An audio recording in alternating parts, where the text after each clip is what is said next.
Hello friends, আজকে নিয়ে চলে এসেছি আরেকটা ব্লগ।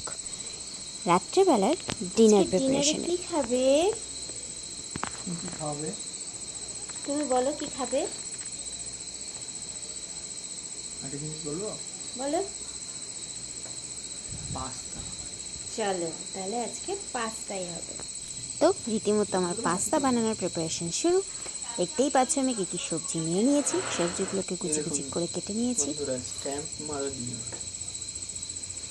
এইবার জল দিয়ে তার মধ্যে তেল আর লবণ দিয়েছি, দিয়ে পাস্তাগুলো দিয়েছি যাতে সেগুলোকে সিদ্ধ করা যায়।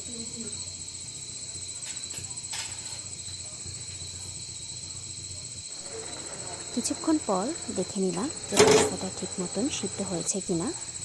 তারপর কড়াইতে দিলাম তেল, সামান্য একটু তেল দিয়ে সেখানে ভেজে নিলাম বাদাম, তারপর করে নিলাম ডিমের একটু ভুজিয়া।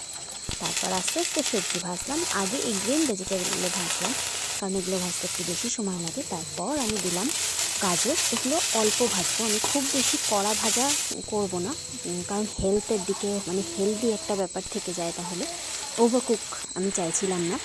তো তারপরে সিদ্ধ পাস্তাগুলো জল ছাড়ানো রাখা ছিল, তারপর সেগুলো দিয়ে দিলাম। এবার একটু নাড়াচাড়া করে তার মধ্যে পরিমাণ মতো লবণ, হলুদ সমস্তটা দিয়ে তারপর দিলাম ডিমের ভুজিয়াটা, বাদামটা আর একটু ধনেপাতা।